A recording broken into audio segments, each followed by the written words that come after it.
Hi guys, Good today to we have have. with us Indrani Reddy and ma'am, today we don't want to talk to you like a director of a college or a head of a college. Today we want you to sit on our side of table and help us guide us how is the MBA scenario or the job scenario in general abroad.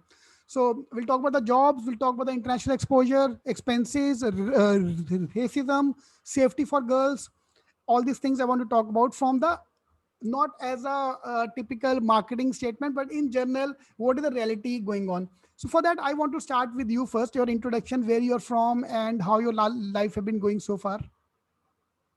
Good day, Rav, and good day to the listeners that follow you. I think it's a very different view that you have me in, but I enjoy it because I enjoy being South African born and I enjoy having an Indian heritage. So I'm a third born generation Indian in South Africa.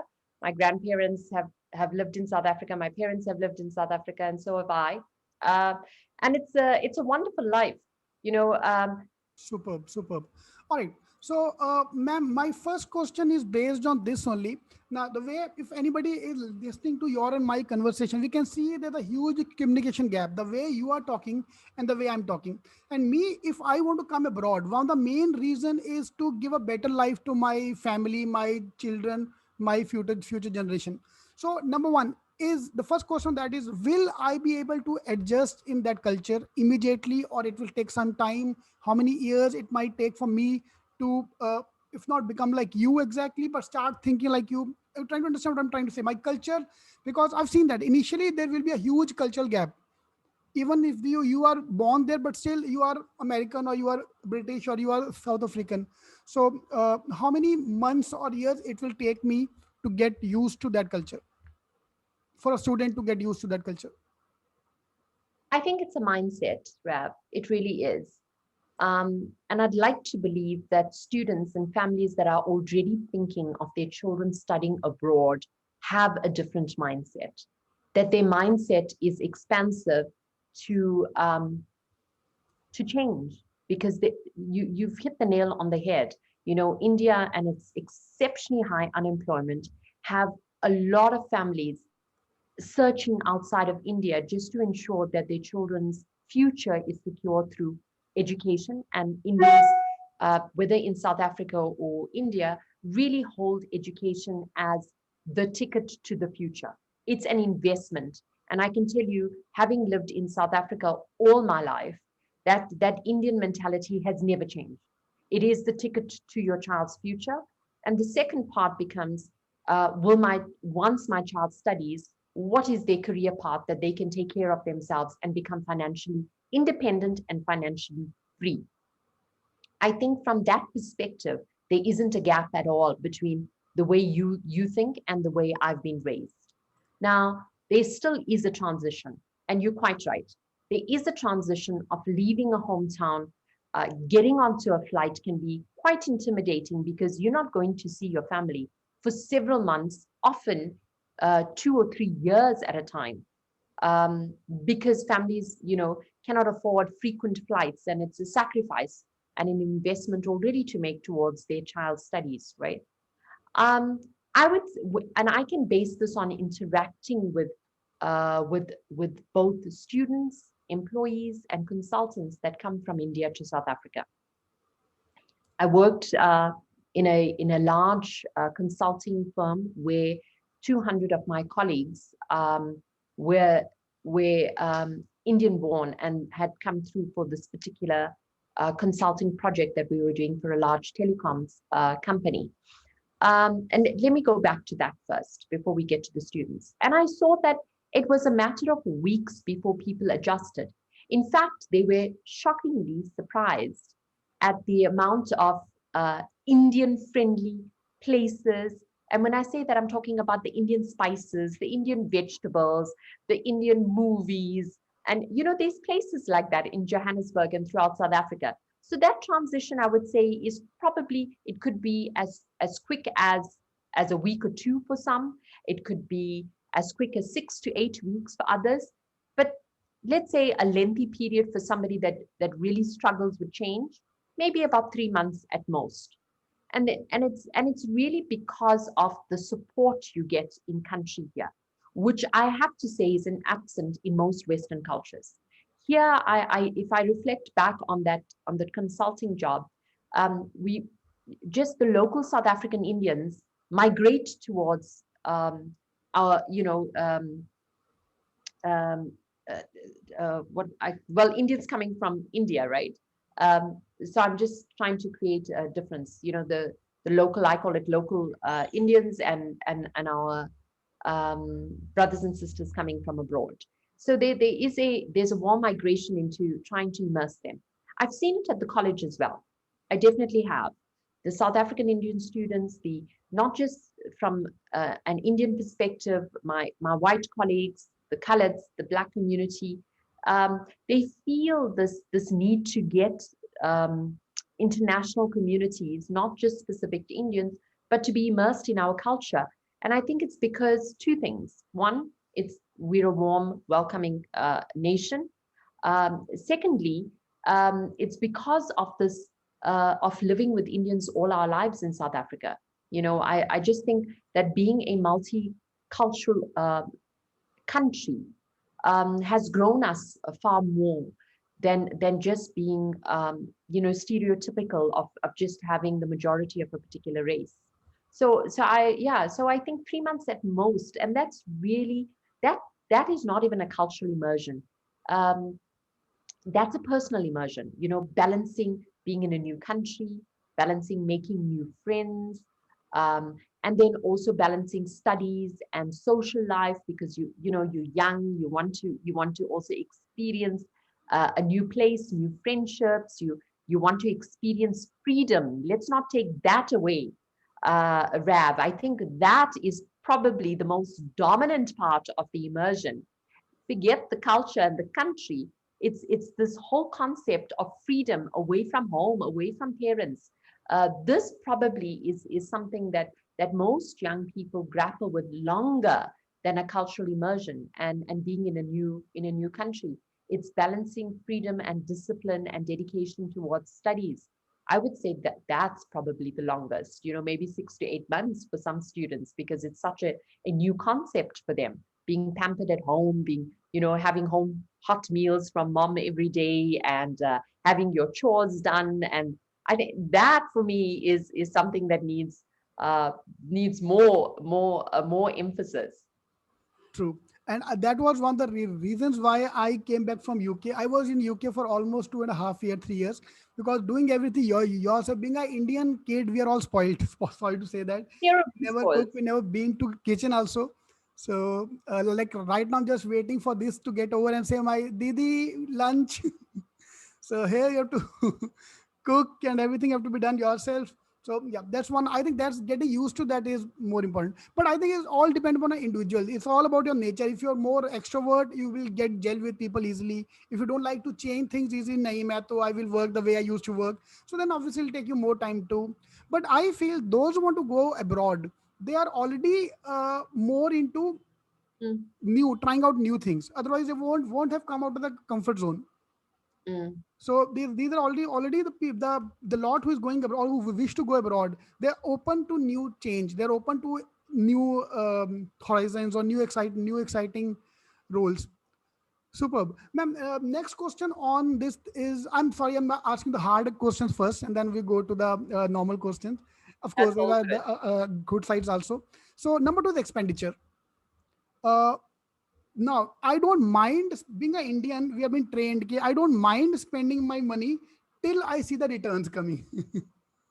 If you ask me to put money in the bank, return kitna milega, then I'll put my money into that bank. I hope you understand Hindi, right? You understand Hindi?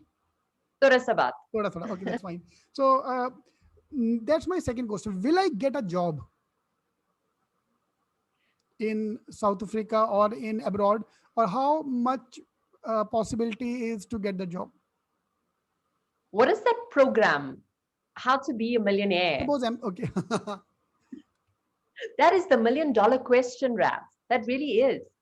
Um, we study and we invest, and we hope that our children choose. And I'm talking to the parents that could be watching this as well. We hope that our children are choosing the right path, where there is a demand.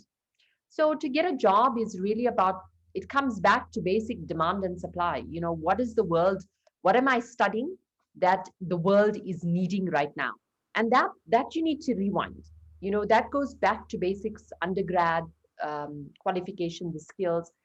And of course, the MBA is the finesse. You know, it is the polish and the finesse on the student to be able to open doors anywhere in the world. But that qualification as an undergrad and the skill set that the student has inherently is what makes them be in demand. So I'll tell you what the advantages in South Africa are. If a student is going into, and I don't mean to hit against the Western world, but this is my Indian mindset coming across. As Indians, we prioritize and we create a superior culture of what the Western education does. And when I say Western, we talk UK and America. That's top of mind, whether you're sitting in India and whether you're sitting in South Africa. Indian is Indian. You know, America and the UK are seen more superior than anywhere else in the world if we want our child to be educated and to flourish. Why? And I think a lot of that emphasis is around the dollar and the pound, right?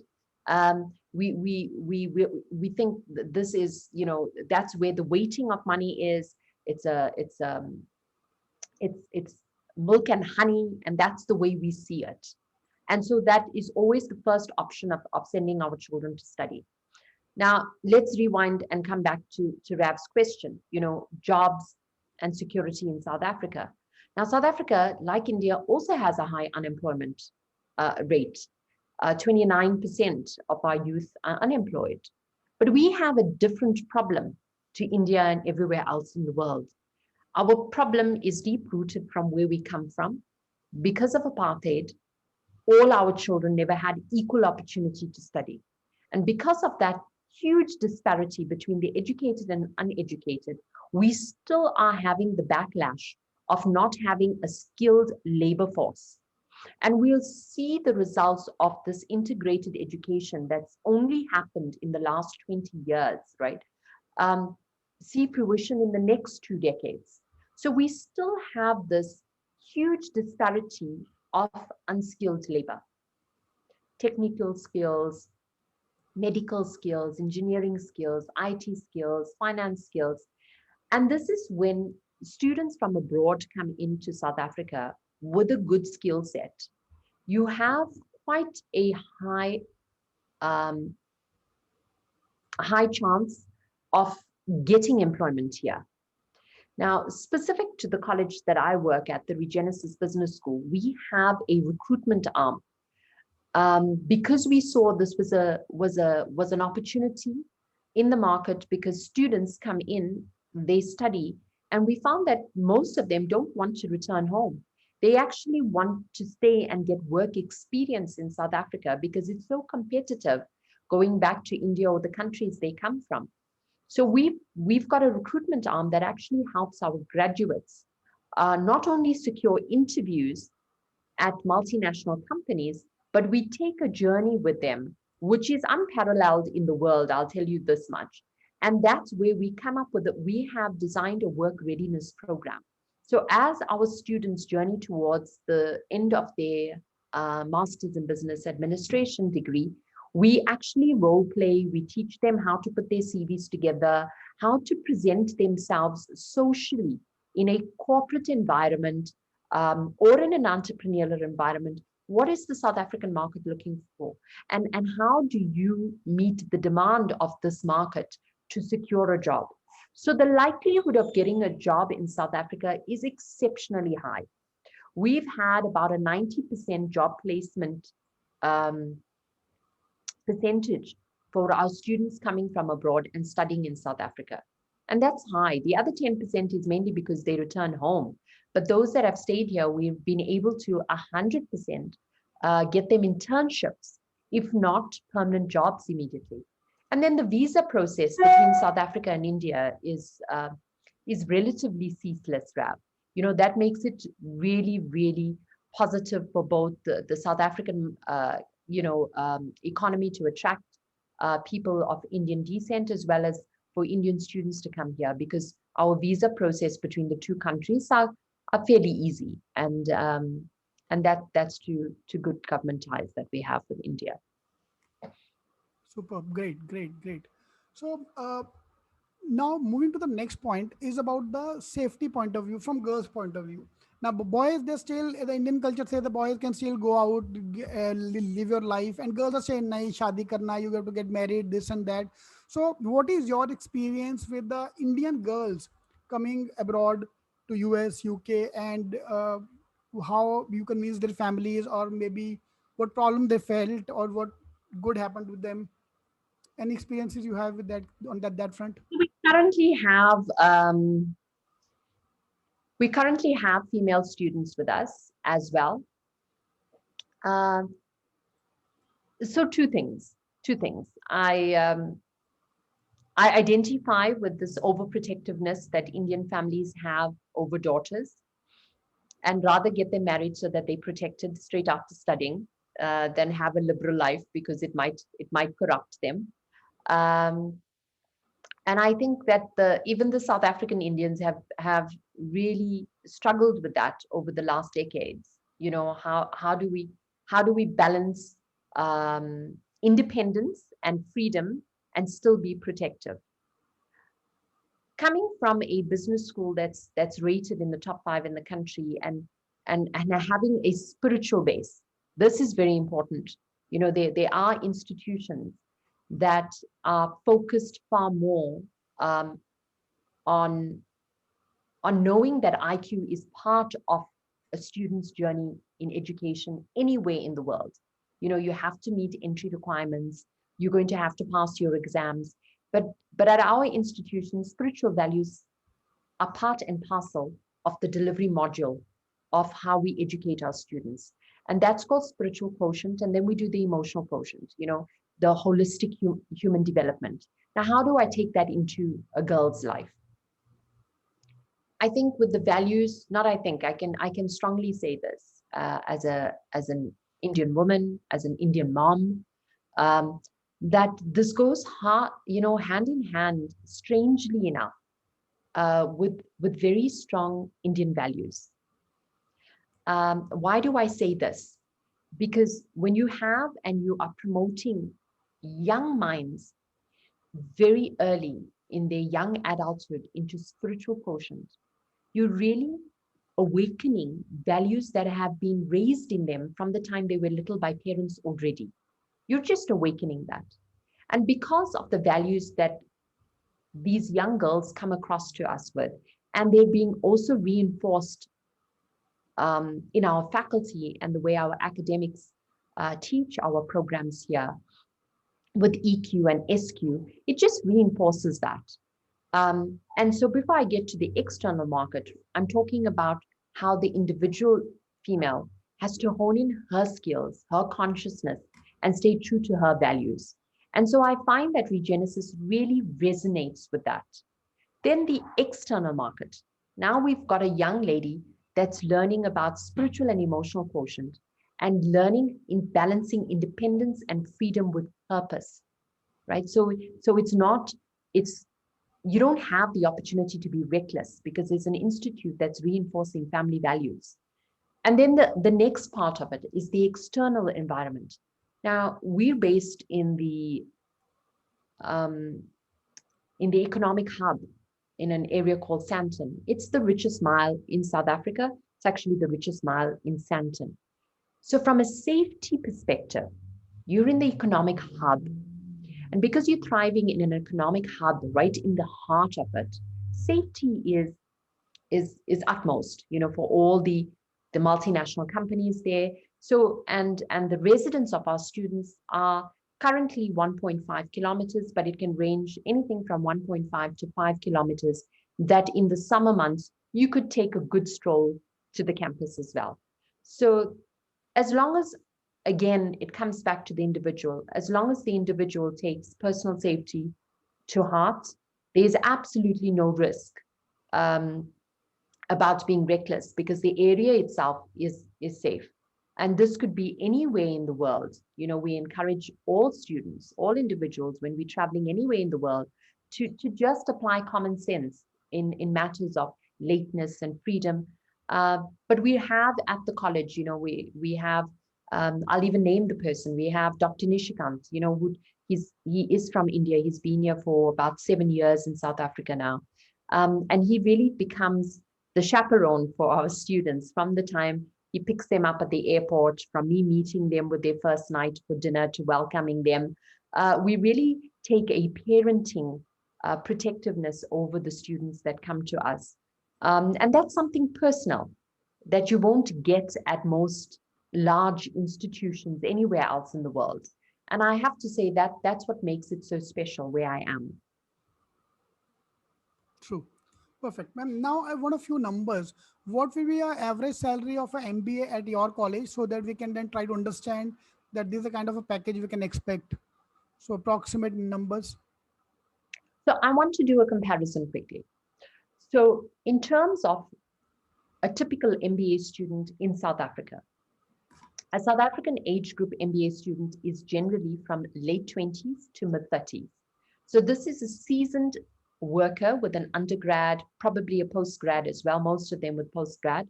And they would have had at least 10 years experience in the job market before they do the MBA. Now, in comparison to that, we find that the Indian market is very different.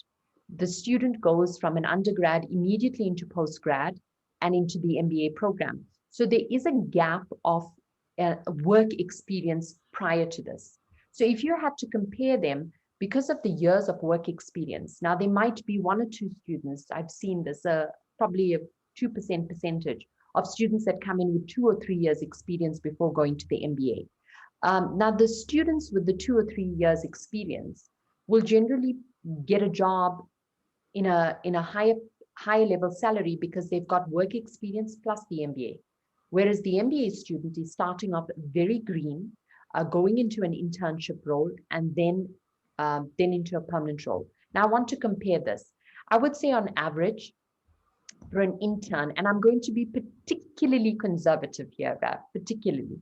So at the lowest range, you're looking at a student starting off with about 8 to 10,000 rands as a green, very green student, not much work experience.